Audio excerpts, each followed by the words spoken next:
మీకు ఒక అద్భుతమైనటువంటి సీక్రెట్ చెప్తాను చూడండి. మనం భోజనం చేస్తాం కదా, 4 గంటల సేపు తర్వాత కదా మనకి ఎనర్జీ వచ్చేది. భోజనం లోపలికి పోవాలా, అది జ్యూసెస్ గా మారాలా, జ్యూస్ గ్లూకోజ్ గా మారాలా, గ్లూకోజ్ ఎనర్జీగా మారుతుంది. ఇది సైంటిఫికల్ ప్రాసెస్. అంటే 4 అవర్స్ పడుతుంది. 4 గంటలకు మీ బాడీలోకి శక్తి వచ్చేది. కానీ మనం తిన్న వెంటనే మీకు శక్తి వస్తుందా లేదా? కొందరు పని చేస్తా ఉంటారు, రోడ్డు పని చేస్తా ఉంటారు, బాగా ఆకలేస్తుంది, పని చేసి అలసిపోతారు, ఇంత సంగటి ముద్ద తినేస్తారు, తినేసి మళ్ళీ 10 నిమిషాలకి వర్క్ లోకి వెళ్ళిపోతారు. మళ్ళీ వాళ్ళకి ఎనర్జీ ఎక్కడి నుంచి వచ్చింది? వాళ్ళు ఆ సంగటి ముద్ద తినేసిన తర్వాత అది లోపలికి పోయి జీర్ణం అయిపోయి జ్యూస్ అయిపోయి గ్లూకోజ్ అయిపోయి అప్పుడు కదా ఎనర్జీ రావాలా. మరి తిన్న వెంటనే ఎక్కడి నుంచి వచ్చింది ఎనర్జీ? మళ్ళా పని చేసేదానికి కావాల్సిన శక్తి ఎక్కడి నుంచి వచ్చింది? ఏమండి?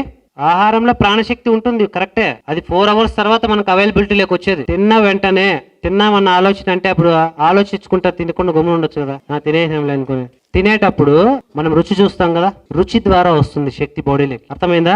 ఎనర్జీ రుచి ద్వారా వస్తుంది. భగవద్గీతలో ఒక మాట ఉంది, పదార్థముల ఎందలి రుచిని నేను. పదార్థముల ఎందలి రుచిని నేను అంటే రుచి అంటే దేవుడు, రుచి అంటే భగవంతుడు.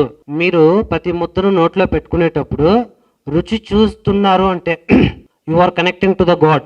If you are connecting to the god, automatically energy will come to your body.